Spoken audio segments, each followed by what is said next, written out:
웰컴 투 지구별. 이 생에서의 삶을, 그것도 고통스러운 시련을 태어나기 전에 계획했다는 말은 너무 충격적일지도 모르겠다. 그 기분을 나도 잘 알고 있다. 이런 생각은 세상을, 그리고 우리가 이 세상에 온 목적을 아주 새롭고 다르게 보게 한다. 고통스러운 시련을 겪고 있는 사람일수록 이 생각을 받아들이기는 더욱 어려울 것이다. 나 역시 오랜 시간이 걸렸고 많은 단계가 필요했다. 특히 내 삶에서 가장 고통스러운 순간을 대면해야 할 때는 더욱 그러했다. 하지만 그 순간들마다 나는 상처가 치유되는 것을 느꼈다. 분노와 원한이 사라지고 그 자리를 평화와 기쁨이 대신했다.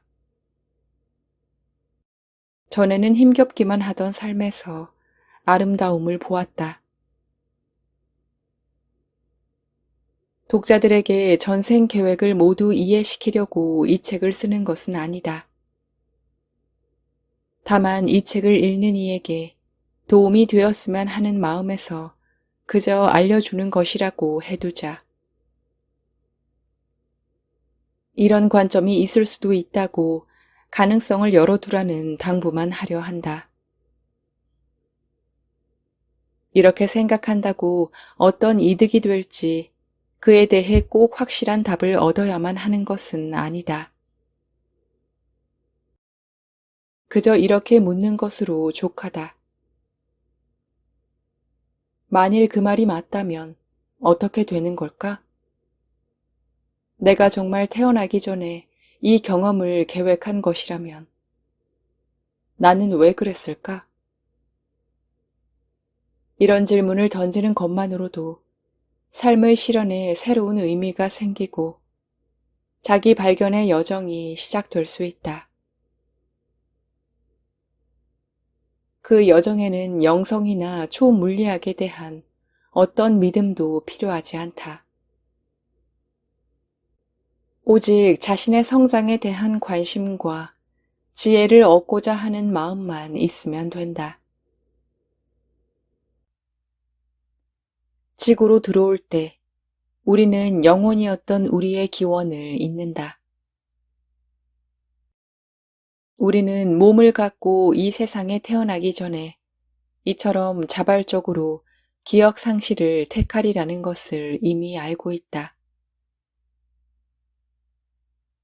신성한 영혼인 우리는 진정한 자신을 기억해내는 과정을 통해 자기를 더 깊이 알게 될 것이기에 우리의 진짜 정체성을 있는 쪽을 선택한다. 우리는 이처럼 더 깊은 알을 얻기 위해 기쁨과 평화, 사랑의 세계인 비물질 영역을 떠난다. 거기서는 자신의 반대항을 전혀 경험하지 못하기 때문이다. 반대가 없으면 우리는 우리 자신을 온전히 이해할 수 없다. 빛만 있는 세계를 상상해 보라. 어둠을 한 번도 본 적이 없다면 빛을 어떻게 이해하고 온전히 음미할 수 있겠는가? 빛이 무엇인지 더 깊이 이해하게 하는 것, 궁극적으로 기억해내게 하는 것은 바로 빛과 어둠의 대조이다. 물질계에는 이 대조가 존재한다. 물질계의 큰 특징이 다름 아닌 이원성이기 때문이다. 오름과 내림이 있고, 더움과 차가움이 있고, 좋음과 나쁨이 있다. 우리는 이원성에서 생기는 슬픔을 통해 기쁨을 더 잘 이해할 수 있다. 우리가 사는 지구에 혼란이 존재하기에 평화의 의미를 더욱 깊이 느낄 수 있으며 때로 증오를 품기에 사랑을 더 깊이 이해할 수 있다. 이러한 인간적인 면을 경험하지 않고 어떻게 인간의 신성을 알 수 있겠는가? 이렇게 한번 생각해 보자.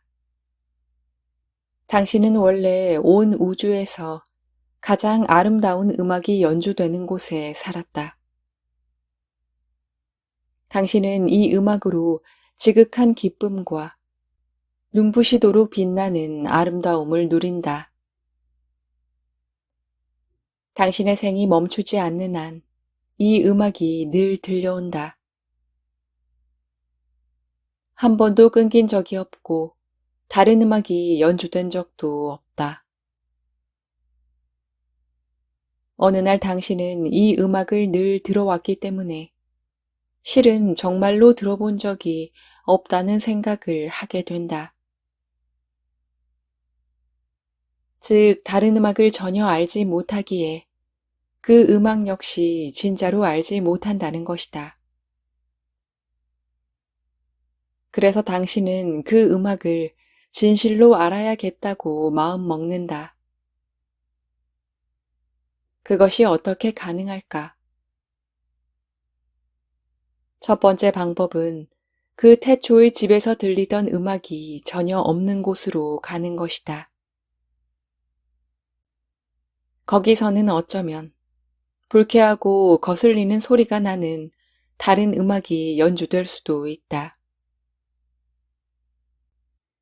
당신은 이처럼 반대를 경험함으로써 태초의 집에서의 그 음악을 새롭게 느낄 수 있을 것이다. 두 번째 방법은 태초의 집에 음악이 없는 곳으로 가서 기억으로 그 음악을 다시 만들어내는 것이다. 그 감동적인 소리를 직접 만들어내는 경험을 가져봄으로써 그 음악의 아름다움을 훨씬 더 깊이 이해할 수 있게 될 것이다. 훨씬 더 어렵지만 그만큼 더 확실한 세 번째 방법도 있다. 당신은 이런 생각을 하게 된다. 바로 태초의 집의 음악이 연주되지 않는 곳으로 가서 그것을 다시 만들어내되 그 소리를 깡그리 잊어버린 상태에서 다시 만들어낸다면 그 음악을 진정으로 이해할 수 있으리라는 것이다. 태초의 집의 음악을 기억해내는 경험, 그리고 그 아름다운 교향곡을 새로 써보는 경험은 그 음악 안에 담긴 장대함을 가장 넓고 깊고 온전하게 알게 해줄 것이다. 그래서 결국 당신은 세 번째 방법을 쓸 수 있는 세계로 용감하게 여행을 떠난다.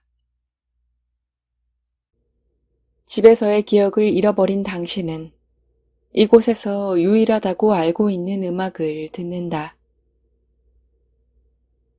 그 속에는 아름다운 노래도 있지만 불협화음으로 귀를 괴롭히는 노래도 있다. 당신은 이처럼 귀를 괴롭히는 음악을 들으며 그와는 다른 음악을 창조하고 싶다는 소망을 품게 되고 결국 소망을 실천하기로 결심한다. 당신은 곧 직접 음악을 만들기 시작한다. 처음에는 새로운 세계의 시끄러운 음악 소리 때문에 혼란스럽고 음악에 마음을 모으기가 쉽지 않다. 하지만 회를 거듭할수록 바깥 세상의 굉음을 멀리하고 마음속 선율에 귀를 기울이면서 점점 더 아름다운 음악을 만들어간다. 마침내 명작을 만들어냈을 때 당신의 기억 속에서 무언가가 떠오른다. 당신이 만든 대작은 바로 태초의 집에서 연주되었던 그 음악이라는 것이다. 그리고 이어서 또 다른 사실도 떠오른다. 당신이 바로 그 음악이라는 것. 그 음악은 당신이 밖에서 들은 어떤 것이 아니다. 그 음악이 곧 당신이었고, 당신이 곧 그 음악이었다. 그리고 새로운 곳에서 스스로를 만들어냄으로써 당신은 이제 진정한 자기 자신을 알게 되었다. 태초에 집을 떠나지 않았다면 결코 알지 못했을 방식으로 말이다. 이것이 바로 영혼이 갈망하는 경험이다.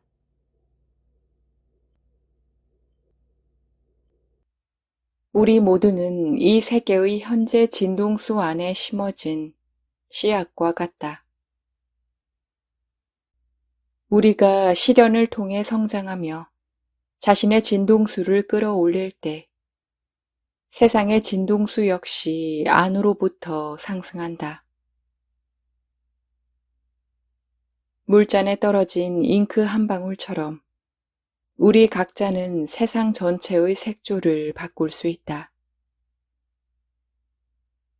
비록 산 꼭대기에서 혼자 살고 있는 사람이라 할지라도 기쁨의 느낌을 만들어냄으로써 다른 이들이 기쁨을 느끼는데 도움이 되는 파동을 보낸다.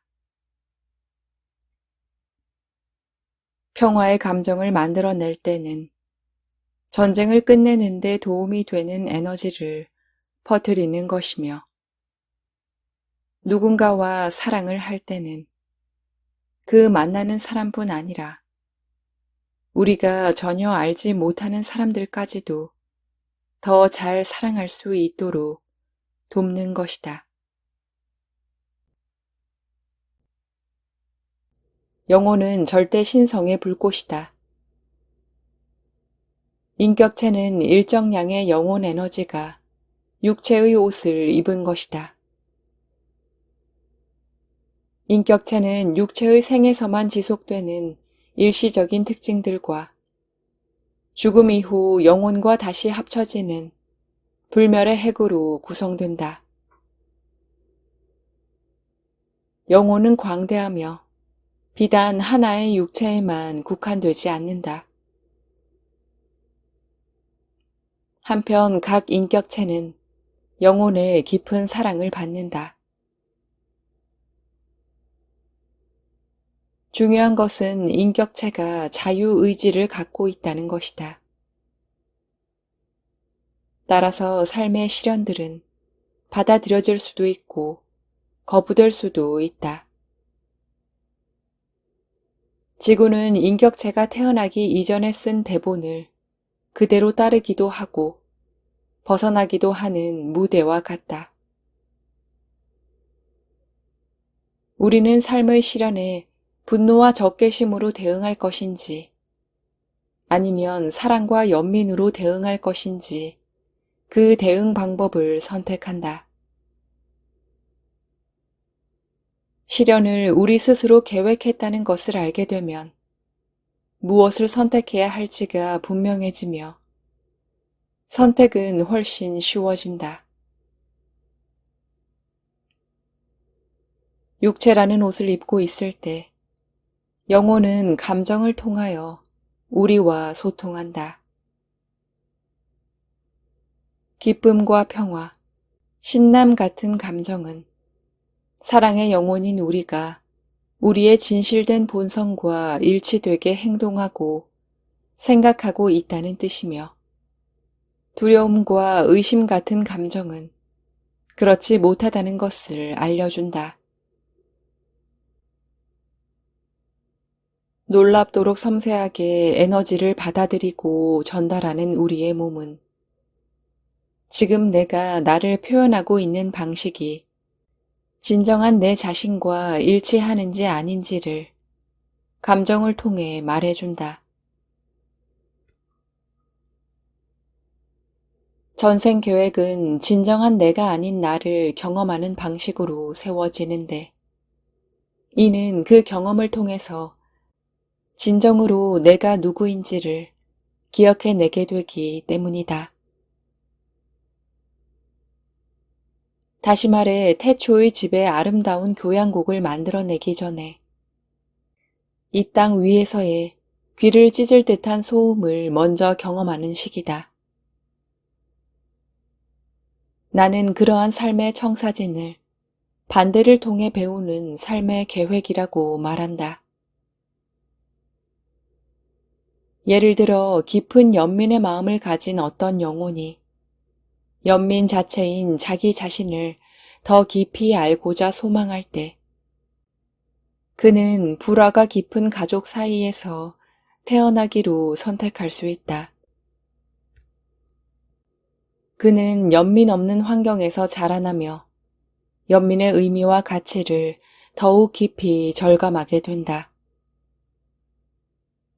무엇인가의 가치와 의미를 가장 잘 가르치는 것은 바로 그것의 부재이기 때문이다.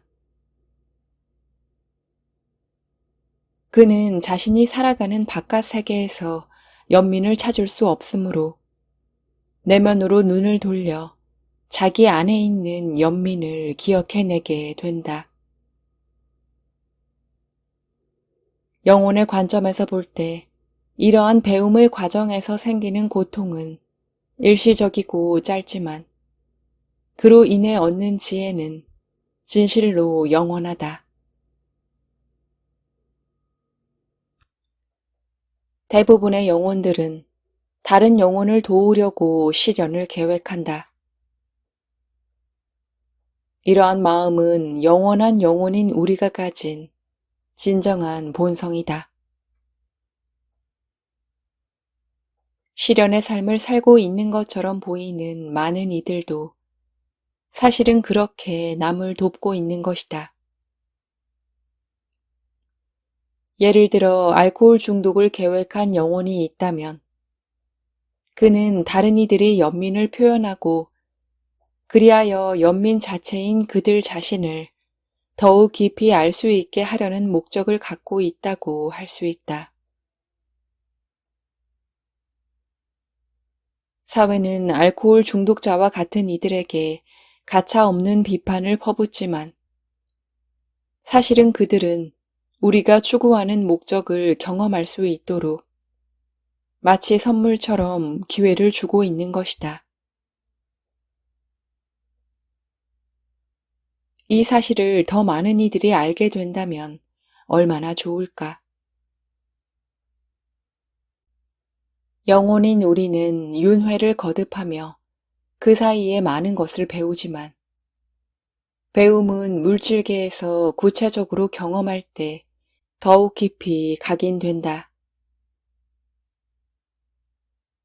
영혼의 세계에서 배우는 것은 교실에서 배우는 것과 같지만 이 지구의 삶에서 배우는 것은 배운 것을 적용하고 시험할 수 있는 실습과 같다. 그리하여 알은 깊어지며 이는 영혼에게 더없이 중요한 경험이 된다. 그 어떤 시련에 맞닥뜨린 삶이든 내가 살펴본 모든 삶의 청사진들은 궁극적으로 사랑에 기초하고 있었다. 모든 영혼은 자유롭고 조건 없이 사랑을 주고 또 받으려는 소망으로 가득 차 있었다. 영혼이 다른 영혼의 성장을 자극하기 위해 부정적인 역할을 맡기로 동의한 경우에도 마찬가지다. 많은 영혼은 또한 자기 사랑을 기억해내려는 동기도 가지고 있었다. 문자 그대로 우리는 사랑 그 자체이다. 삶의 시련은 우리에게 사랑을 표현하고 그리하여 사랑인 우리 자신을 더 잘 알게 하는 기회를 준다. 이와 같은 사랑은 공감, 용서, 인내, 판단하지 않음, 용기, 균형, 받아들임, 신뢰 등 많은 형태로 나타난다. 우리가 이 땅에서 경험하는 사랑은 또한 이해, 평온, 신념, 선한 마음, 감사, 겸손 등으로 나타나기도 한다.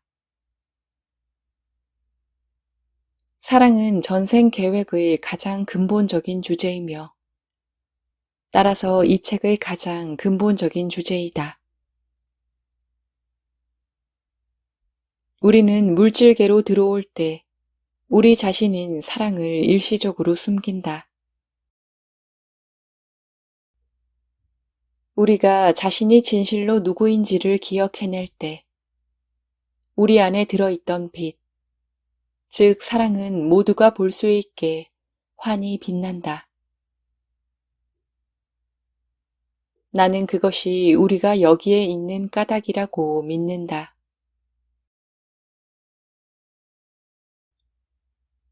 우리가 이 세상에서 보는 이원성은 모든 것이 중립적인 영혼의 세계에서는 존재하지 않는다. 사람은 인생이라는 강물 위를 흘러가는 모든 것을 판단하려고 하지만 영혼은 강둑에 말없이 앉아 공평무사한 연민의 마음과 판단하지 않는 태도로 그저 가만히 바라볼 뿐이다. 깊은 내적 평화는 우리가 이 중립성을 기억해낼 때 온다. 사람에게 판단은 고통에 따른 당연한 결과다. 영혼에게 고통은 판단에 따른 당연한 결과다. 우리가 마음의 눈을 떠 우리 자신이 손상될 수 없는 영원한 영혼이라는 사실을 기억해낼 때 우리는 삶의 시련들을 더 이상 판단하지 않게 될 것이다. 시련이 닥치더라도 그것을 중립적으로 받아들일 수 있을 것이며 그로써 고통은 줄고 기쁨은 늘 것이다.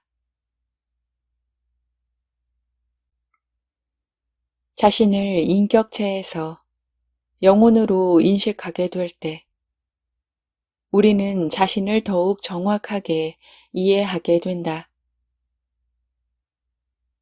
또 시련이 주는 고통보다는 시련이 주는 지혜와 성장 쪽으로 초점을 옮기게 된다. 그전에는 고통의 무의미함만 보다가 이제는 거기에 목적이 있음을 본다. 전에는 처벌로 보이던 것이 이제는 선물로 보이고 짐으로 보이던 것이 기회로 보인다. 다시는 삶의 희생양이 되는 일이 없을 것이며 오히려 삶이 주는 수많은 축복의 수혜자가 될 것이다. 전생 계획에서 우리는 우리가 무척 사랑할 뿐 아니라 우리를 깊이 사랑해 주기도 하는 영혼들과 함께 일하기를 선택한다. 우리를 가장 힘들게 하는 사람은 영혼의 세계에서 가장 큰 사랑을 나누던 이들인 경우가 많다. 우리를 제일 힘들게 한, 그리하여 우리의 성장을 가장 크게 재촉한 이들에게 고마워하는 것은 우리가 아직 몸을 입고 있을 때도 적용할 수 있는 영혼 차원의 관점이다. 이러한 관점을 받아들이기로 하면 삶에서 탓할 일이 없어진다. 탓하지 않으면 용서하는 것이 가능해지고 용서하면 치유가 뒤따라온다.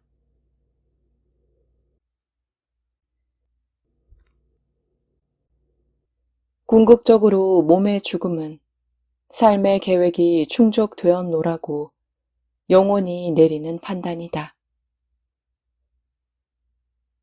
사람이 죽는 것은 그 삶에서 얻을 것을 모두 얻었기 때문이라는 것을 잊지 마세요. 발러리의 영혼이 우리에게 해준 말이다. 이 확신에 찬 조언은 우리가 사랑하는 이의 죽음에 대해 원망할 것이 없다는 깨달음으로 이어진다. 가끔 죽음을 부른 사고나 상황에 대해 책임감을 느끼는 수가 있는데 그것은 그저 우리가 사랑한 이들이 태어나기 전에 계획한 일종의 출구일 뿐이다. 스스로 누군가의 죽음의 원인이 되었다거나 그 죽음을 막았어야 했는데 막지 못했다고 느끼는 사람이 있다면 이 점을 말해주고 싶다. 누구도 동의 없이는 죽지 않는다. 바로 그 점을 알 때에만 자신을 용서할 수 있다. 그리고 평화를 얻을 수 있다. 우리가 태어나기 전 지혜롭게 삶을 계획했다는 믿음과 신념이 있다면 우리가 사랑한 그들이 이 삶에서 애초에 찾던 성장과 아름다움, 풍요로움을 모두 누리고 갔음을 알 수 있을 것이다. 그들은 자신들이 계획한 그대로 살았음을 알고 평화 속에 있다. 그리고 그 암과 평화를 우리와 나누고 싶어 한다. 전생 계획을 모르던 시절, 나는 나보다 좋지 않은 처지에 있다고 생각되는 사람들, 예컨대 노숙자를 보면 불쌍하다고 생각했다. 하지만 이제는 이처럼 나쁘게 보이는 경험이 계획된 것일 수 있음을 알기에 그저 깊은 존경심을 느낄 뿐이다. 나는 스스로에게 묻는다. 저희는 무엇을 배우고자 혹은 이바지하고자 했을까? 그리고 나에게 상기시킨다. 저 사람은 지금 자신이 원하던 바로 그 경험을 하고 있는지도 모른다고. 저 사람은 저토록 어려운 삶의 계획을 실천하는 커다란 힘을 보여주고 있는 거라고. 그 영혼들이 무슨 까닭으로 그런 시련을 선택했는지는 내가 알지 못하지만 나는 그 삶이 사랑의 바탕을 두고 지혜 속에서 계획되었다는 것을 안다. 어쩌면 그 노숙자는 그 옆을 지나가는 나나 다른 사람들이 자신을 돕거나 따뜻한 말을 건네므로써 연민을 경험하고 또 연민인 자신을 깨닫게 하려고 그와 같은 삶을 계획했는지도 모른다. 나는 이제 그렇게 생각할 수 있다. 전에는 세상에 대해 판단을 내렸지만 이제는 그 모든 것 안에 신성한 질서가 있음을 본다. 전에는 결점을 보던 곳에서 이제는 완벽함을 본다. 바로 우리가 계획한 그대로 펼쳐지는 삶의 완벽함을. 삶의 완벽한 계획은 비단 시련 속에서뿐만 아니라 사소해 보이는 모든 순간들 속에서도 드러난다. 나무에서 떨어지는 이파리 하나에서, 바람에 눕는 풀잎사기 하나에서, 그 어느 것 하나도 우연히 이루어지는 법이 없으며 모든 것은 신성한 질서 속에 있다. 언제나 그렇다.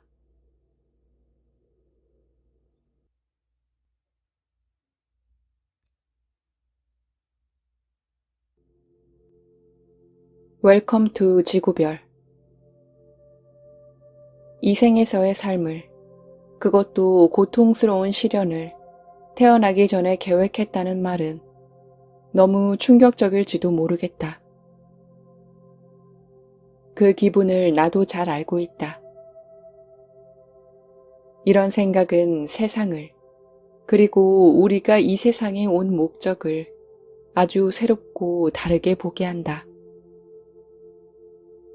고통스러운 시련을 겪고 있는 사람일수록 이 생각을 받아들이기는 더욱 어려울 것이다. 나 역시 오랜 시간이 걸렸고 많은 단계가 필요했다. 특히 내 삶에서 가장 고통스러운 순간을 대면해야 할 때는 더욱 그러했다. 하지만 그 순간들마다 나는 상처가 치유되는 것을 느꼈다. 분노와 원한이 사라지고 그 자리를 평화와 기쁨이 대신했다. 전에는 힘겹기만 하던 삶에서 아름다움을 보았다. 독자들에게 전생 계획을 모두 이해시키려고 이 책을 쓰는 것은 아니다.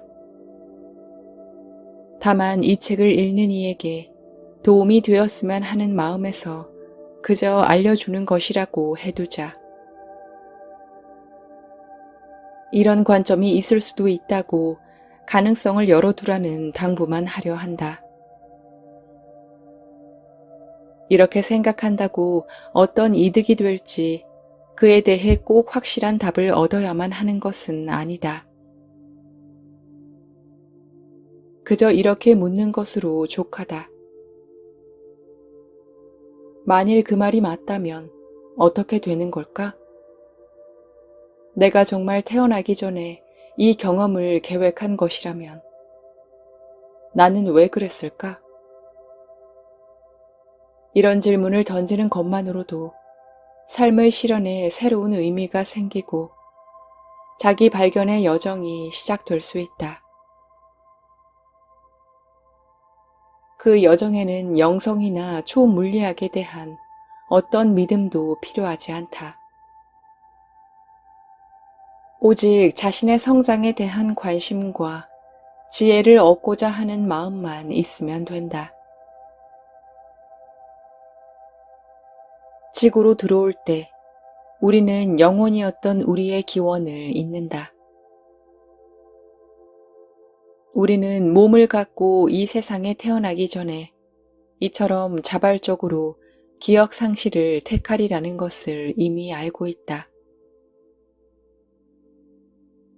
신성한 영혼인 우리는 진정한 자신을 기억해내는 과정을 통해 자기를 더 깊이 알게 될 것이기에 우리의 진짜 정체성을 있는 쪽을 선택한다.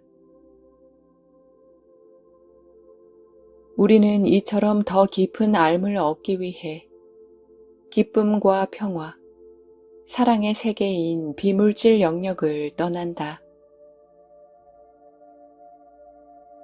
거기서는 자신의 반대항을 전혀 경험하지 못하기 때문이다. 반대가 없으면 우리는 우리 자신을 온전히 이해할 수 없다. 빛만 있는 세계를 상상해 보라. 어둠을 한 번도 본 적이 없다면 빛을 어떻게 이해하고 온전히 음미할 수 있겠는가?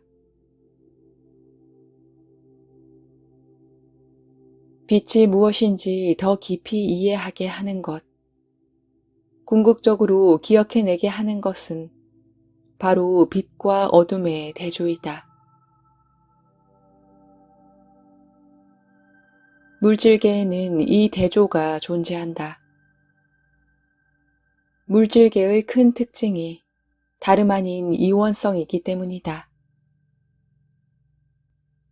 오름과 내림이 있고, 더움과 차가움이 있고, 좋음과 나쁨이 있다. 우리는 이원성에서 생기는 슬픔을 통해 기쁨을 더 잘 이해할 수 있다. 우리가 사는 지구에 혼란이 존재하기에 평화의 의미를 더욱 깊이 느낄 수 있으며 때로 증오를 품기에 사랑을 더 깊이 이해할 수 있다. 이러한 인간적인 면을 경험하지 않고 어떻게 인간의 신성을 알 수 있겠는가? 이렇게 한번 생각해 보자. 당신은 원래 온 우주에서 가장 아름다운 음악이 연주되는 곳에 살았다.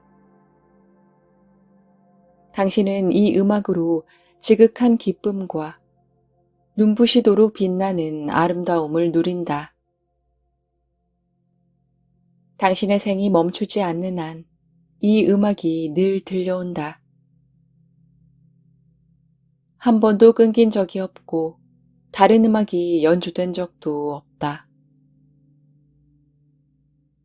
어느 날 당신은 이 음악을 늘 들어왔기 때문에 실은 정말로 들어본 적이 없다는 생각을 하게 된다. 즉, 다른 음악을 전혀 알지 못하기에 그 음악 역시 진짜로 알지 못한다는 것이다. 그래서 당신은 그 음악을 진실로 알아야겠다고 마음 먹는다. 그것이 어떻게 가능할까?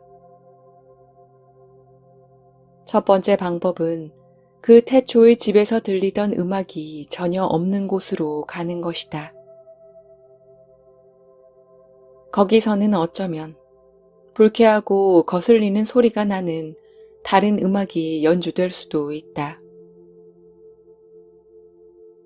당신은 이처럼 반대를 경험함으로써 태초의 집에서의 그 음악을 새롭게 느낄 수 있을 것이다.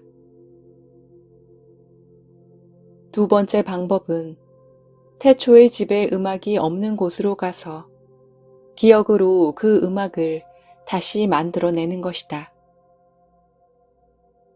그 감동적인 소리를 직접 만들어내는 경험을 가져봄으로써 그 음악의 아름다움을 훨씬 더 깊이 이해할 수 있게 될 것이다.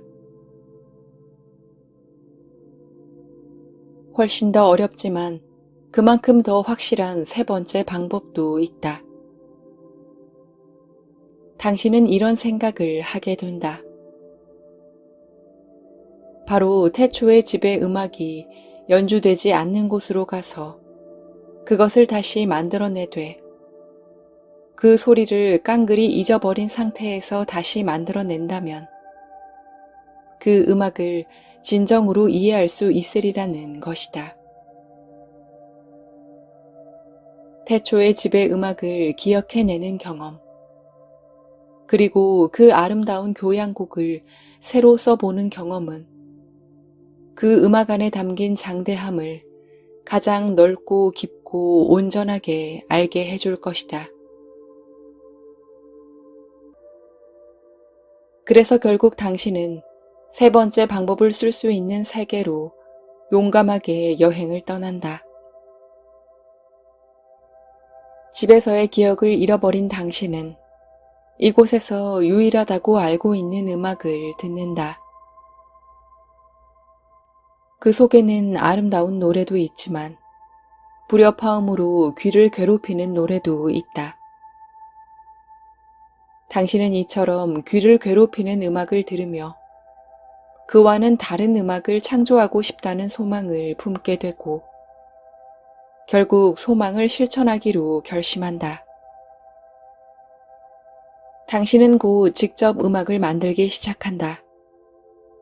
처음에는 새로운 세계의 시끄러운 음악 소리 때문에 혼란스럽고 음악에 마음을 모으기가 쉽지 않다. 하지만 회를 거듭할수록 바깥 세상의 굉음을 멀리하고 마음속 선율에 귀를 기울이면서 점점 더 아름다운 음악을 만들어간다. 마침내 명작을 만들어냈을 때 당신의 기억 속에서 무언가가 떠오른다. 당신이 만든 대작은 바로 태초의 집에서 연주되었던 그 음악이라는 것이다. 그리고 이어서 또 다른 사실도 떠오른다. 당신이 바로 그 음악이라는 것. 그 음악은 당신이 밖에서 들은 어떤 것이 아니다. 그 음악이 곧 당신이었고, 당신이 곧 그 음악이었다. 그리고 새로운 곳에서 스스로를 만들어냄으로써 당신은 이제 진정한 자기 자신을 알게 되었다. 태초에 집을 떠나지 않았다면 결코 알지 못했을 방식으로 말이다. 이것이 바로 영혼이 갈망하는 경험이다.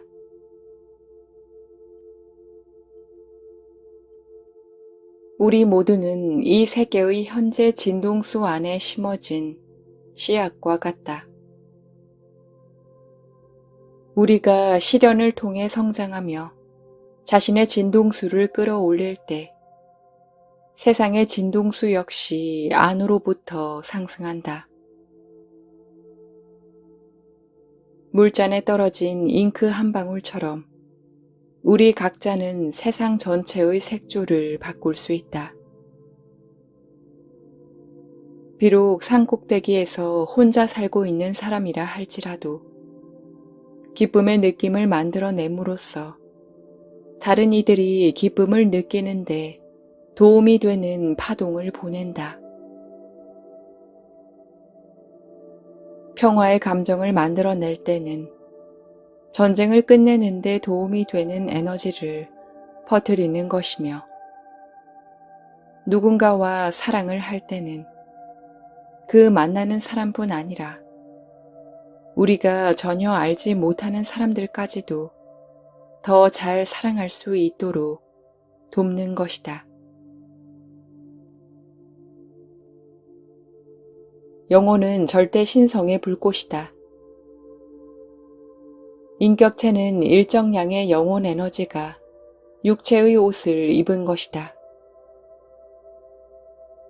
인격체는 육체의 생에서만 지속되는 일시적인 특징들과 죽음 이후 영혼과 다시 합쳐지는 불멸의 핵으로 구성된다.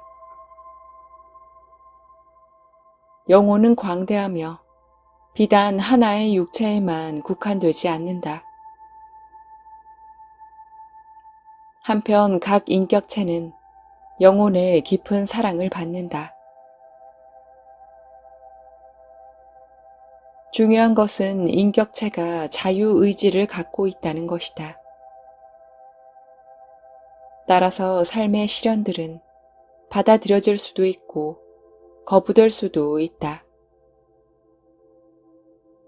지구는 인격체가 태어나기 이전에 쓴 대본을 그대로 따르기도 하고 벗어나기도 하는 무대와 같다. 우리는 삶의 시련에 분노와 적개심으로 대응할 것인지 아니면 사랑과 연민으로 대응할 것인지 그 대응 방법을 선택한다.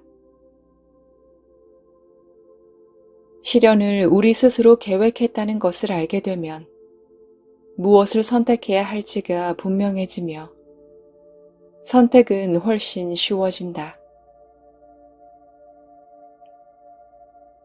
육체라는 옷을 입고 있을 때 영혼은 감정을 통하여 우리와 소통한다.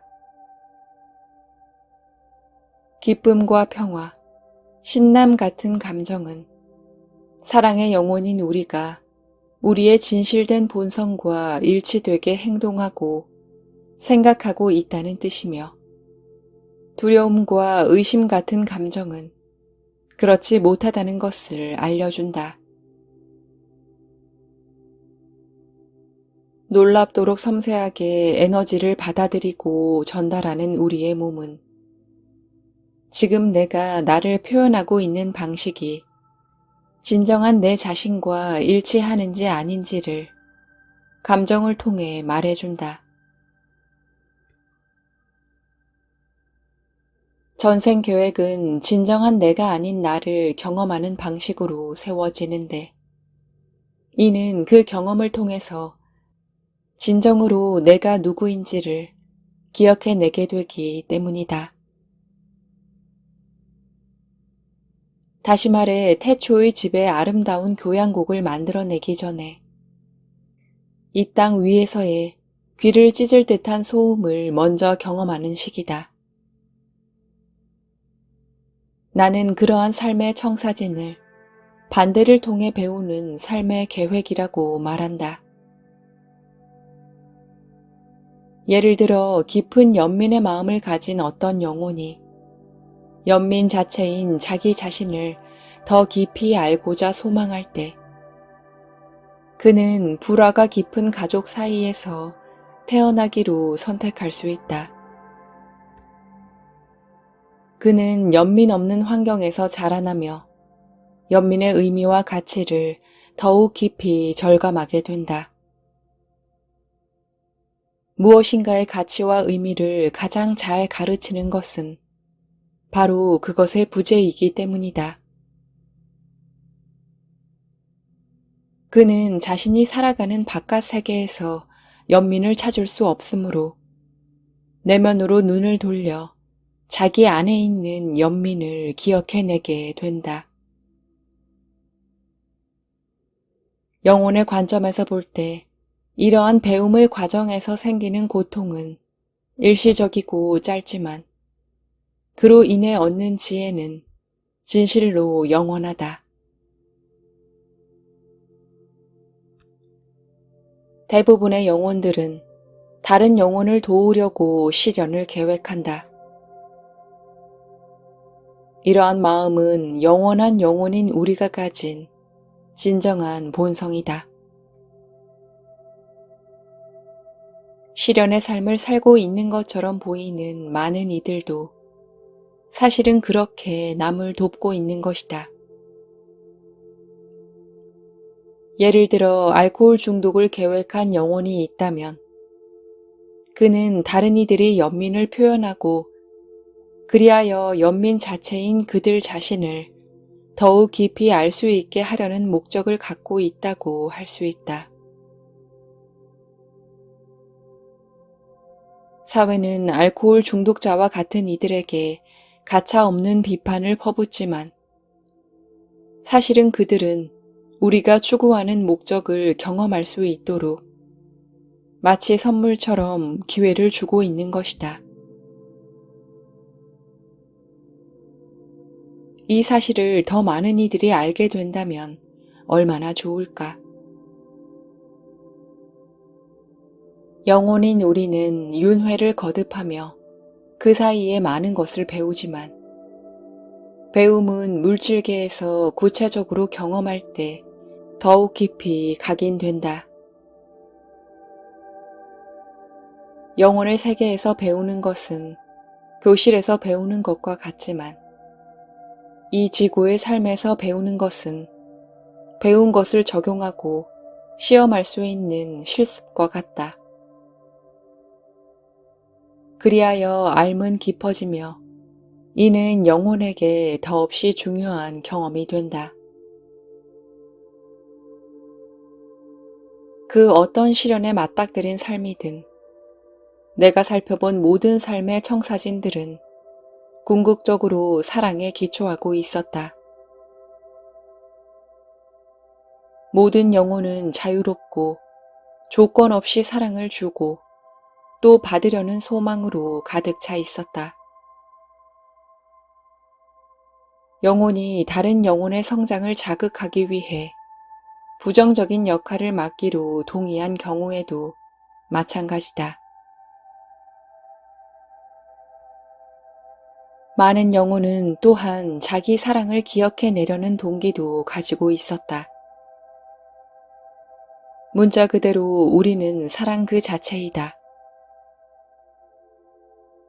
삶의 시련은 우리에게 사랑을 표현하고 그리하여 사랑인 우리 자신을 더 잘 알게 하는 기회를 준다. 이와 같은 사랑은 공감, 용서, 인내, 판단하지 않음, 용기, 균형, 받아들임, 신뢰 등 많은 형태로 나타난다. 우리가 이 땅에서 경험하는 사랑은 또한 이해, 평온, 신념, 선한 마음, 감사, 겸손 등으로 나타나기도 한다. 사랑은 전생 계획의 가장 근본적인 주제이며 따라서 이 책의 가장 근본적인 주제이다. 우리는 물질계로 들어올 때 우리 자신인 사랑을 일시적으로 숨긴다. 우리가 자신이 진실로 누구인지를 기억해낼 때 우리 안에 들어있던 빛, 즉 사랑은 모두가 볼 수 있게 환히 빛난다. 나는 그것이 우리가 여기에 있는 까닭이라고 믿는다.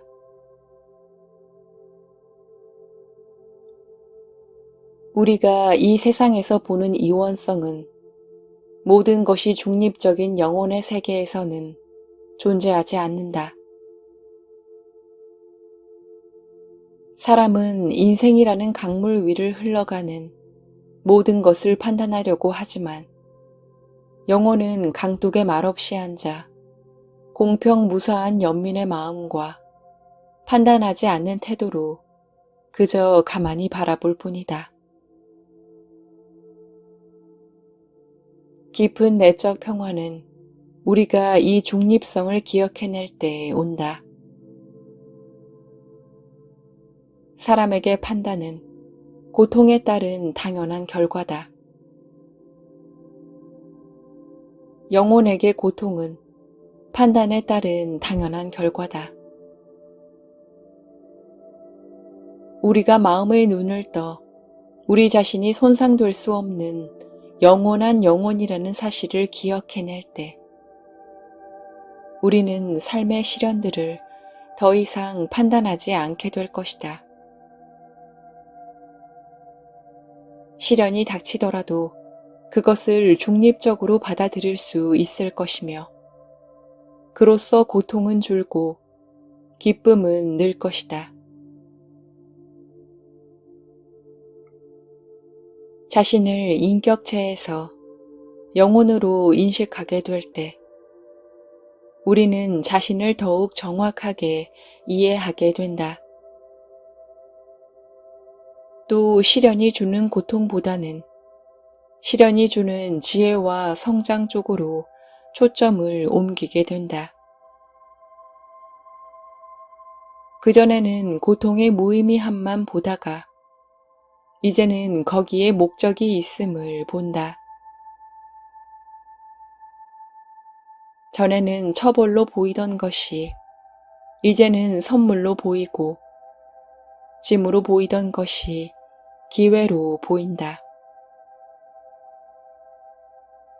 다시는 삶의 희생양이 되는 일이 없을 것이며 오히려 삶이 주는 수많은 축복의 수혜자가 될 것이다. 전생 계획에서 우리는 우리가 무척 사랑할 뿐 아니라 우리를 깊이 사랑해 주기도 하는 영혼들과 함께 일하기를 선택한다. 우리를 가장 힘들게 하는 사람은 영혼의 세계에서 가장 큰 사랑을 나누던 이들인 경우가 많다. 우리를 제일 힘들게 한, 그리하여 우리의 성장을 가장 크게 재촉한 이들에게 고마워하는 것은 우리가 아직 몸을 입고 있을 때도 적용할 수 있는 영혼 차원의 관점이다. 이러한 관점을 받아들이기로 하면 삶에서 탓할 일이 없어진다. 탓하지 않으면 용서하는 것이 가능해지고 용서하면 치유가 뒤따라온다.